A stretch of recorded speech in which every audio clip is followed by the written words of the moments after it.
Good afternoon. Welcome back to Maritime Law class. Shall we begin?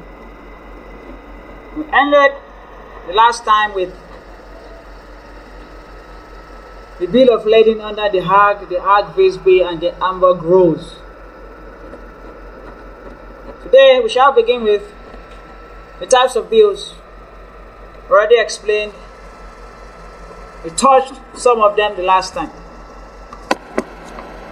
We have the bill of lading, we have the seaway bill, we have the charter party bill of lading, you have the true bill of lading, you have the combined transport bill of lading, the airway bill, mate receipt, onboard bill of lading, straight bill of lading, the other bill of lading, the bearer bill of lading, just to mention a few.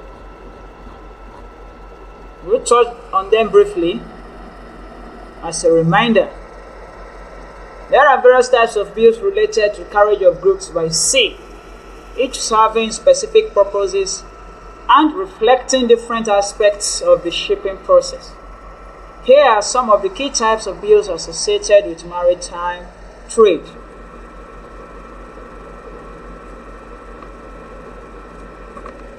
We have the bill of lading. This is a fundamental document issued by the carrier of its agent that acknowledges the receipt of goods for shipment. It serves as a contract of carriage, a receipt for the goods, and in many cases a document of title.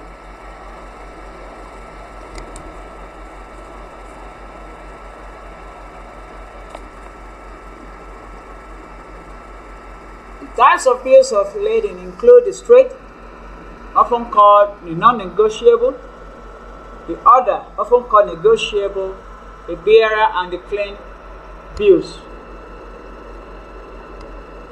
The seaway bill is similar to bill of lading. It is a non-negotiable document that serves as evidence of the contract of carriage and receipt of goods. Unlike a bill of lading, it does not confer title to the goods and is often used when there is no intention to transfer ownership during the transit. We have the charter party bill of lading. In cases of chartering a vessel, the charter party bill of lading will be issued. This document reflects the terms agreed upon in the charter party agreement and is often issued by the charterer rather than the carrier. We have the true bill of lading, which is issued when goods are transported across multiple modes of operation, be it sea, rail, and truck. It covers the entire journey from the origin to the final destination. We have the combined transport bill of lading, which explains that it covers the transportation of goods through various modes and carriers. It may also be referred to as multimodal bill of lading. The airway bill, which is a document used in air freight as an evidence that the contract of carriage and receipt of goods has been issued. It serves a similar purpose to a bill of lading, but it is used in the air transport industry. The mate receipt is an acknowledgement of the receipt of goods issued by the ship's mate, that is the officer to the shipper. It is a provisional document and is often exchanged for the official bill of lading upon payment or other conditions being met. The onboard bill of lading is issued by the carrier to indicate that the goods have been physically loaded onto the vessel. It is a crucial document for the release of goods at the destination port. We have the straight bill of lading, which is non-negotiable document that specifies a particular party as the consignee.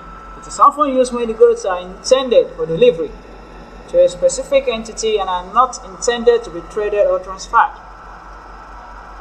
You have the other bill of lading. It is negotiable, meaning that it can be transferred from one party to another through endorsement. It enables the transfer of ownership of the goods during transit.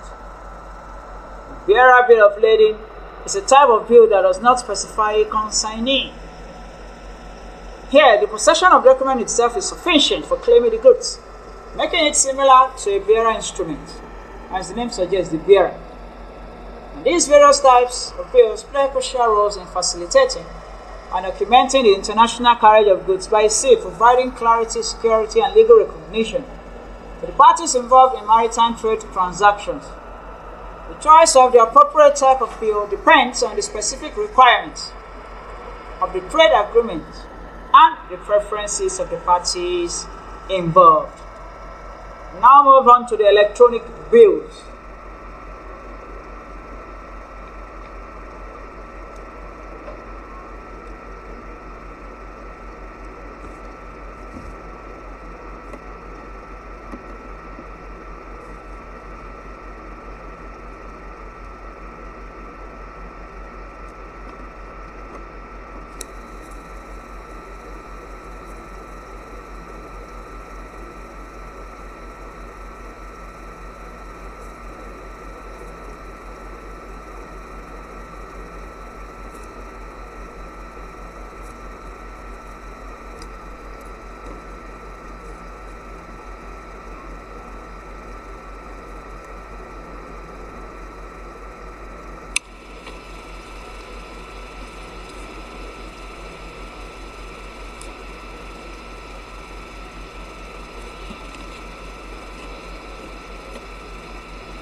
Under the electronic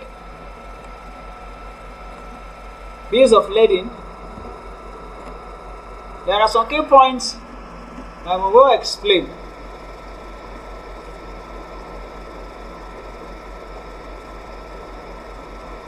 But before then, let us quickly talk about a brief definition, explanation of the concept of electronic bills of exchange. The electronic bills of lading, represents a modernized and digital version of the traditional paper-based bills of lading used in international trade.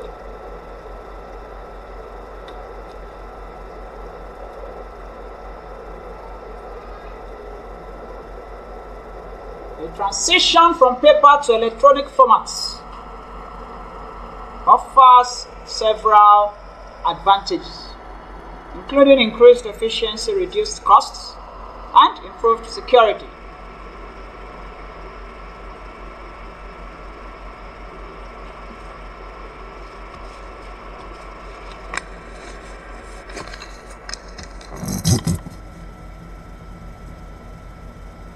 It represents a modernized and digital version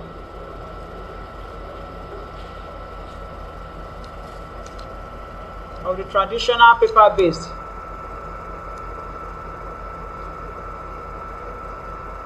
bills of lading in international trading.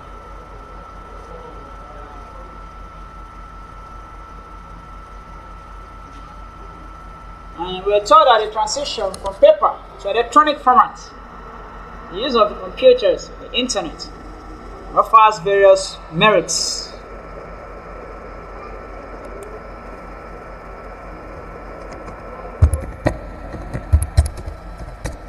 Electronic bills of lading represents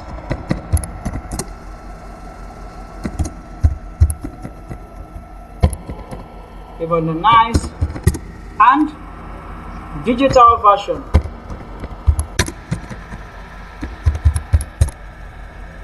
of the traditional paper-based bills of lading in international trade.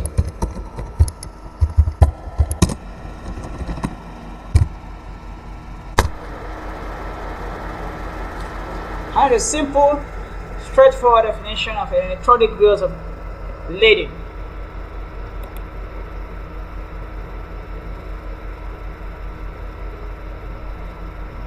The transition from paper-based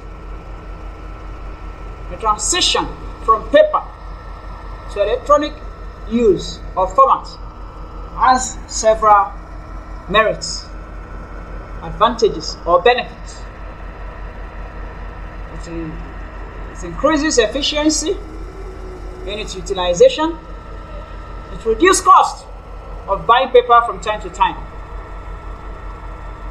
and improves security of one's document.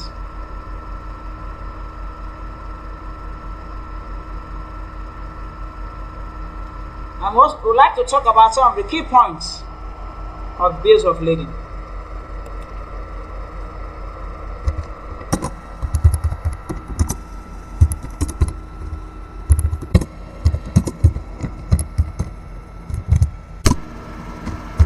One,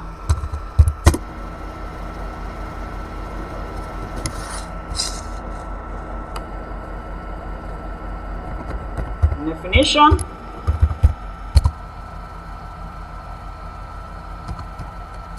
We talk about the advantages.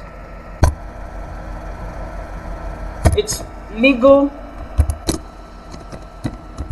recognition.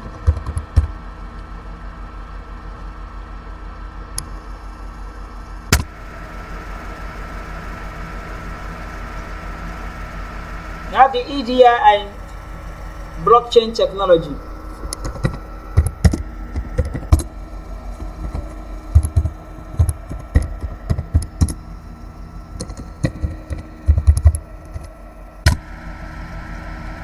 You have the multimodal transport documents.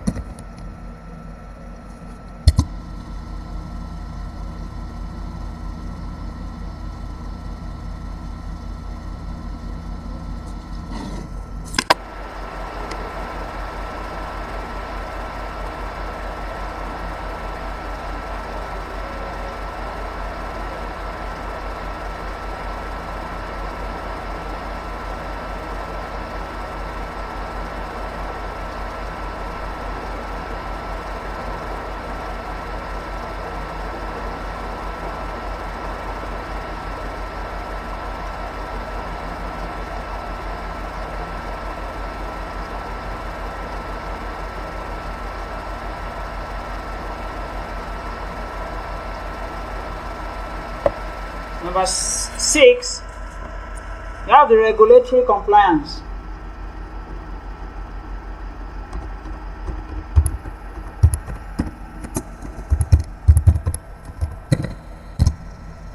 We have the industry initiatives.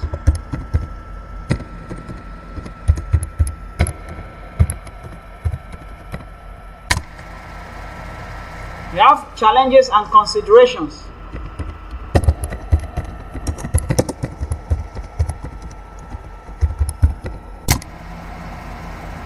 And we also have the hybrid solutions.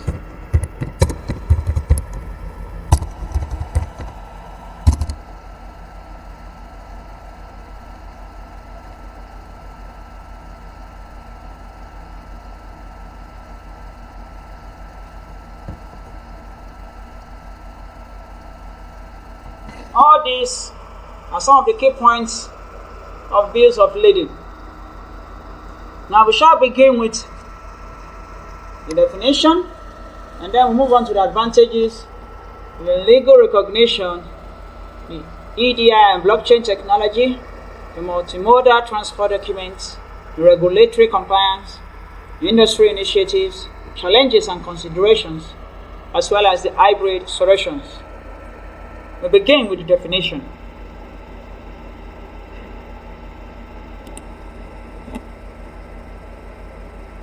It refers to the digital documents that serve the same purpose as traditional paper bills of lading. There is no difference. It's same. It's just an improved version of what we used to have manually.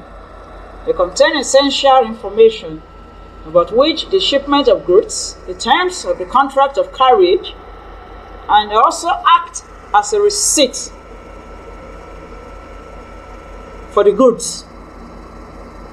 Don't forget, in our normal bills of lading, we're told that it acts as a document of title.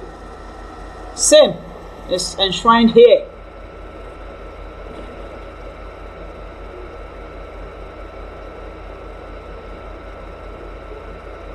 The advantages. Cuts across efficiency, cost savings, faster processing, and reduced risk of loss.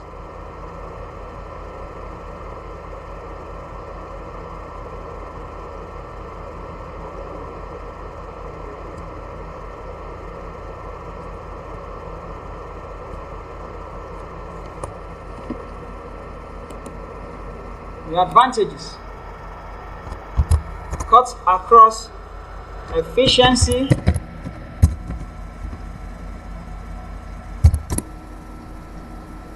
cost savings,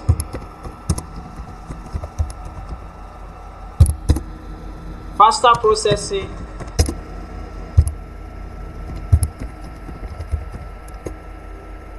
and reduced risk of loss.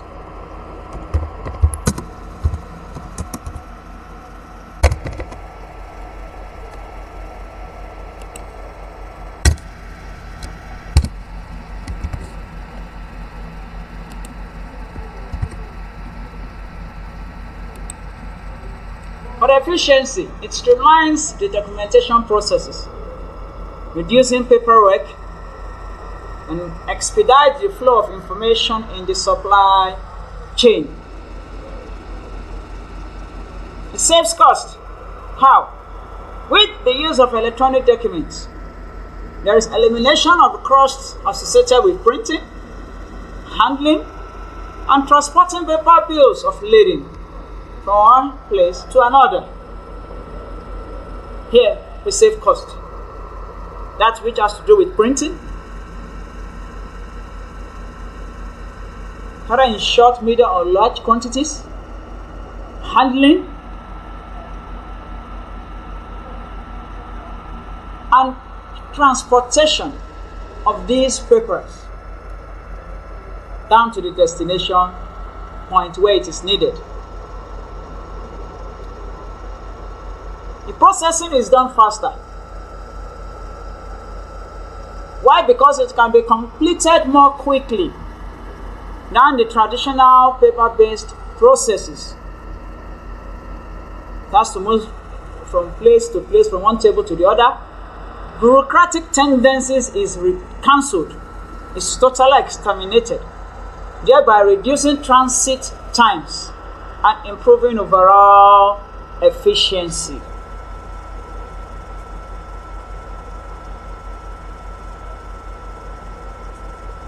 It reduces risk of loss. Digital storage reduces the risk of physical loss or damage to documents, improving data integrity and security.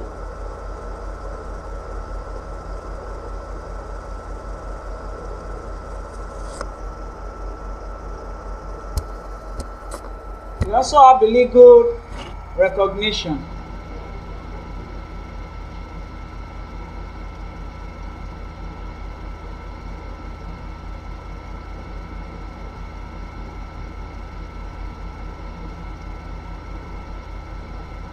The legal status of electronic bills of lading varies by jurisdiction.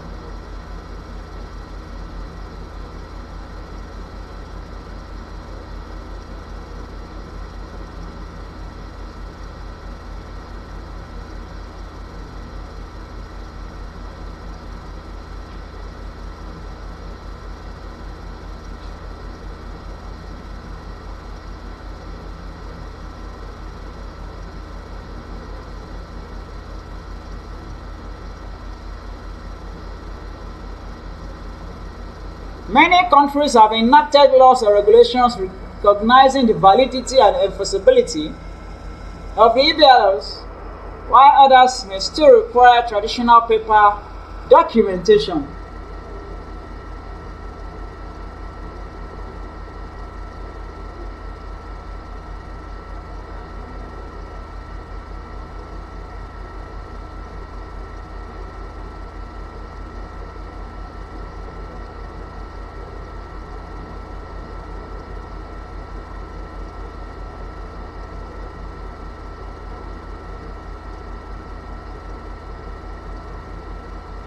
What this means is that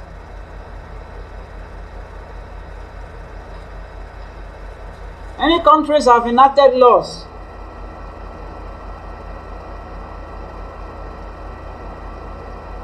or regulations recognizing the validity and enforceability of the electronic bills of lading, while others may still require traditional paper documentation in their modus operandi. It means there are some countries that are still making use of the paper, the manual, while most have recognized the electronic type. We have the electronic data interchange called the EDI technology. It has been widely used for the electronic exchange of shipping related information, including the bills of lading. The blockchain technology is also being explored as a secure and transparent platform for managing electronic bills of lading, providing enhanced traceability and security. It involves the use of technology. It is shipping related, information related, security related, and a transparent platform for making use of electronic bills of lading, thereby making provision for enhanced traceability. You need to trace some documents either with dates, with payments, or the definite document number, and security. It is secure. Why? Because technology is involved. There's high security rate, high level of security in the electronic bills of lading whilst in use. You have the multimodal transport documents. The electronic documentation is not limited to seaport only. It also incorporates other transport documents covering various modes of transportation, which can also be digitalized. This includes the bills of lading and combined transport documents earlier explained.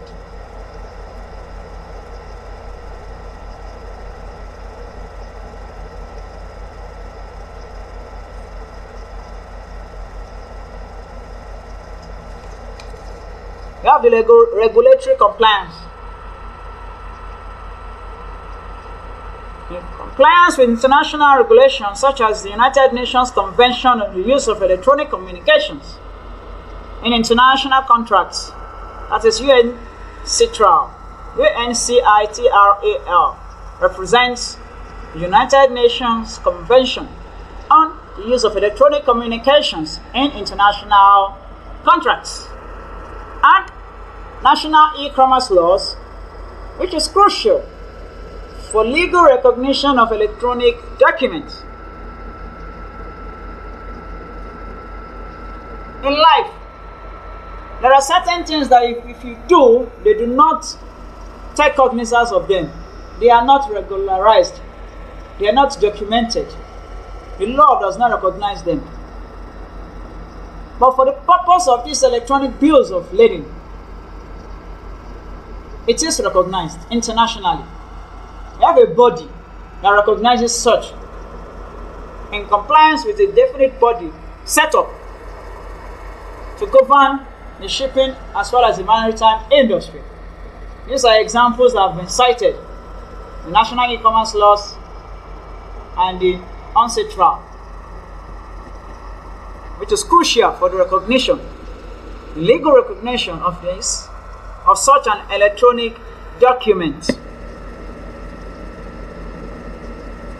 We have the industry initiatives. Various industry initiatives and organizations are working towards standardizing the use of electronic bills of lading. These initiatives aim to create a common framework and promote interoperability among different stakeholders in the shipping and trade ecosystem.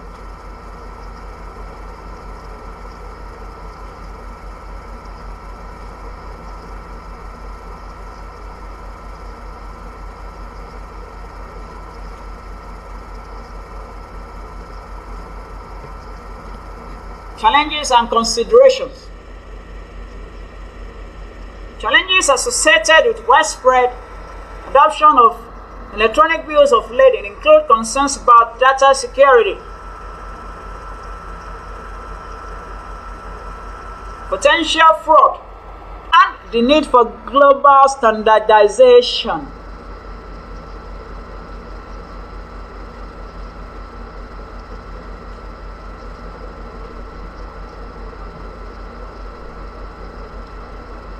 Additionally, the transition may require changes in legal frameworks and industry practices.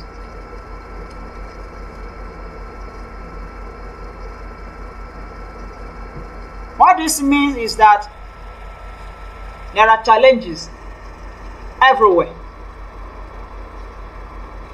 But for the purpose of this study, it is limited to the shipping or maritime industry.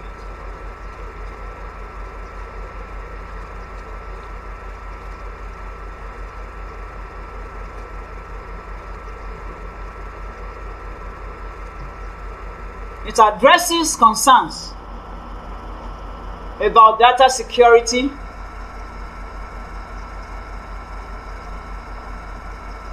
potential fraud,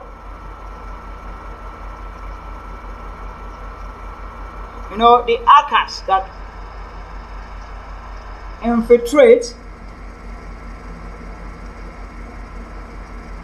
or try to influence or defraud people. Hence, the need for global standardization sets in.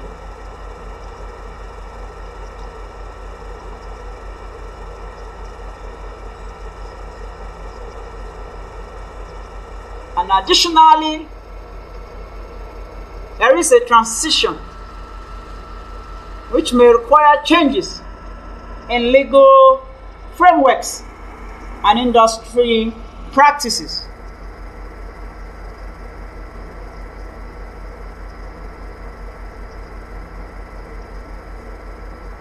You have the hybrid solutions.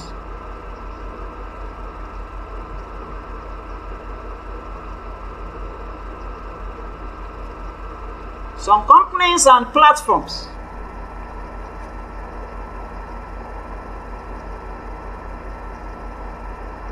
offer hybrid solutions that combine electronic and traditional paper documentation.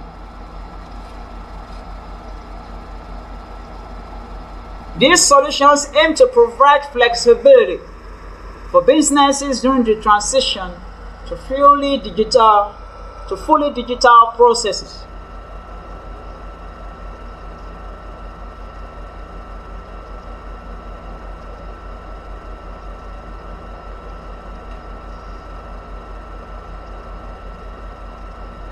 They provide solutions. Should there be any form of laxity? Should there be any form of challenge?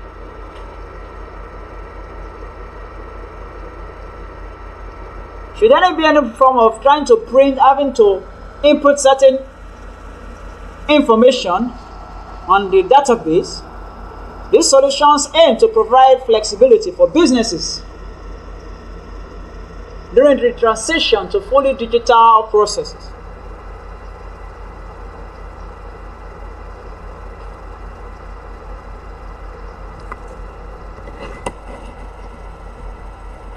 The adoption of electronic bills of lading is part of the broader trend towards digital transformation in the shipping and logistics industry.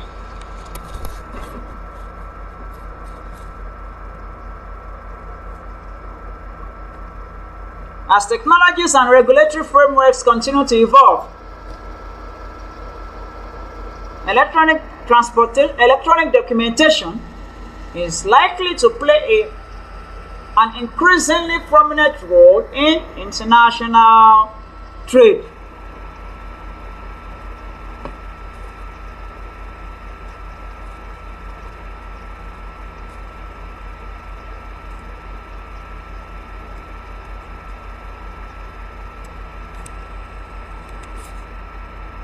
Next is legal character of a bill.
Now, the legal character of a bill,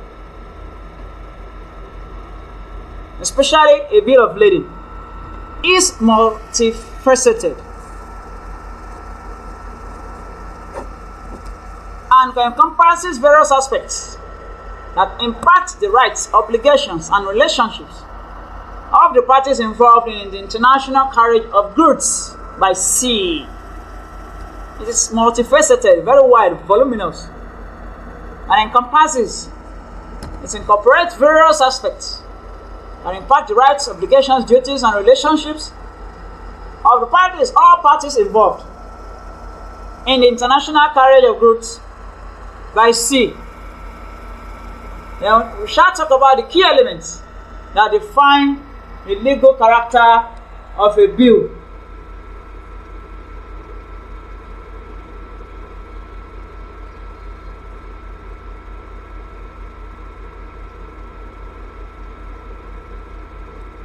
Now I want to talk about the key elements.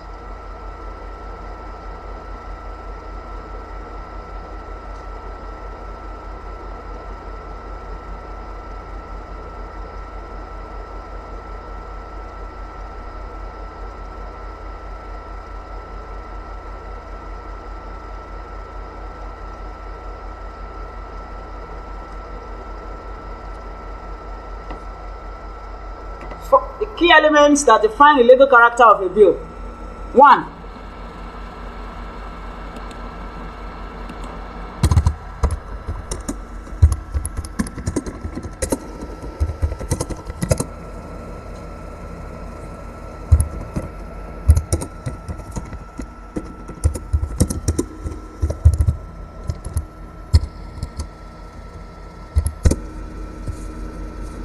We have the document of title.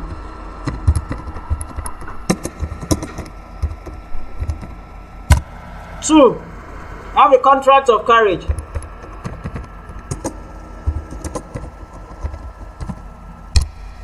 3. Have the receipt of goods.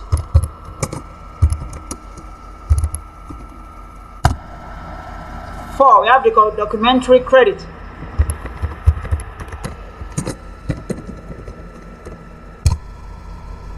We have the title transfer. 6. We have the liabilities and obligations. 7.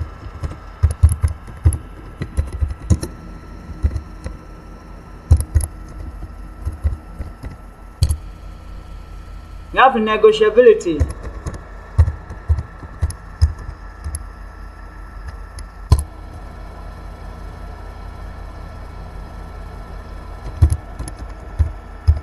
We have the governing law and jurisdiction. 9.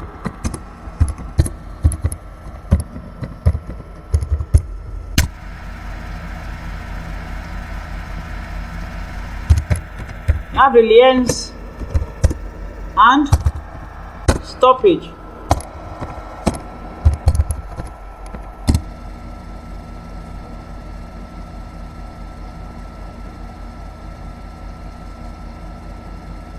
We have the importance in cargo claims.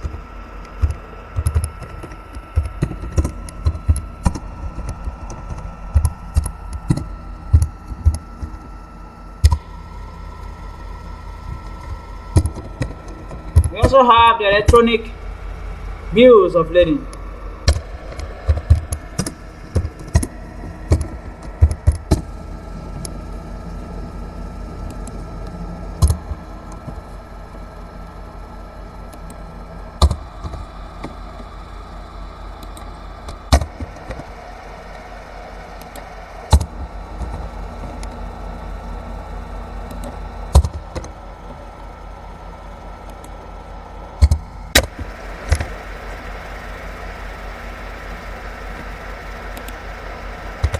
Key elements that define the legal character of a bill: the document of title, the contract of carriage, the receipt of goods, the documentary credit, the title transfer, liabilities and obligations, negotiability, governing law and jurisdiction. We have the liens and stoppage, the importance in cargo claims, electronic bills of lading. Shall I explain them one after the other? The first one here is the document of title.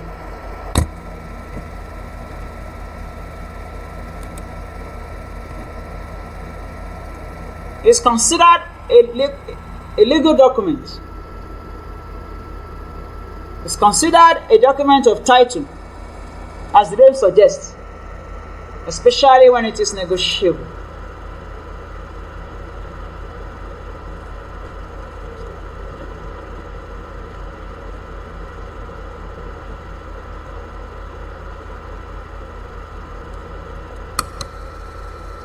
This means that possession of the original properly endorsed bill confers the right to claim and take delivery of the goods at the destination.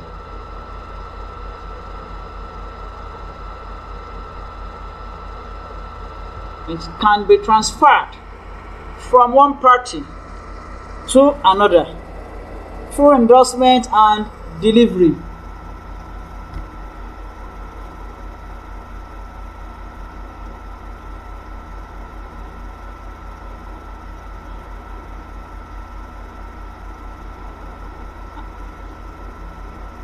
As the name suggests, the document of title confers ownership, claim of a definite cargo or goods at the destination point. It can also be transferred from one party to another, and this is done through endorsement and delivery. You have the contract of carriage. A bill of lading serves as evidence of the contract of carriage between the shipper and the carrier. It outlines the terms and conditions of the transportation agreement, including details about the goods, the voyage, and responsibilities of the parties involved.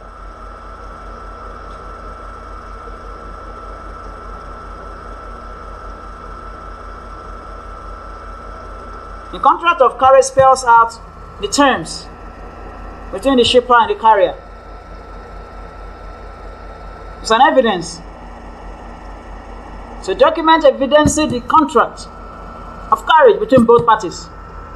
And this outlines the terms and conditions, the do's and don'ts of the transportation agreement, including details about the goods, the voyage, and responsibilities of the parties involved. It is the shipper and the carrier.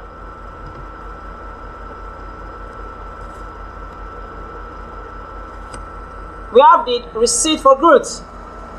This is simple and straightforward. The bills of lading.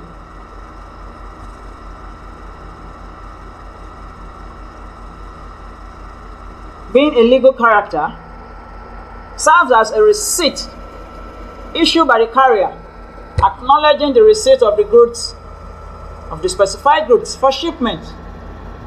It provides evidence that the goods were loaded onto the vessel in the described condition. It is issued by the carrier acknowledging the receipt of the specified goods after proper check for shipment. It then provides evidence that the goods were loaded successfully, correctly, in the right quantity, the right quality, and under good condition as described onto the vessel. You have the documentary credit. The bills of lading play a crucial role in international trade finance. In transactions involving letters of credit, banks often require the presentation of certain shipping documents, including a bill of lading to release payments to the seller or the exporter. It is one of the most crucial documents as in terms of international trade finance, international transactions, or international trade.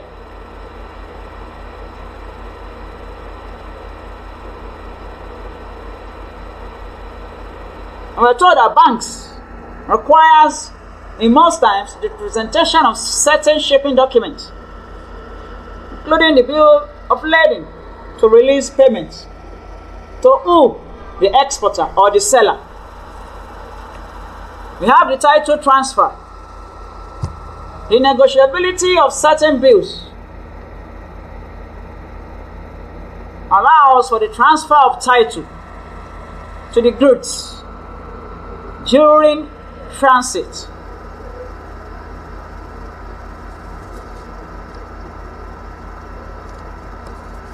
This feature is particularly important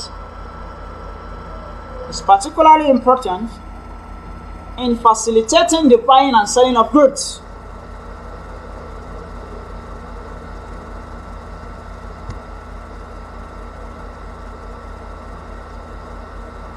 While they are en route to their destination.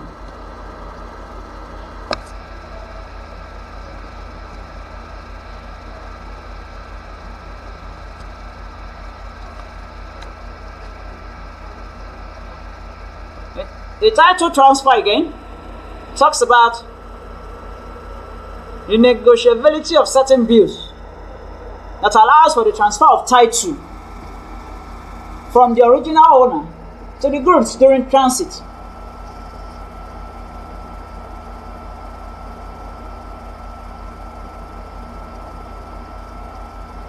This feature, attribute, or characteristics is particularly important, crucial in facilitating the buying and selling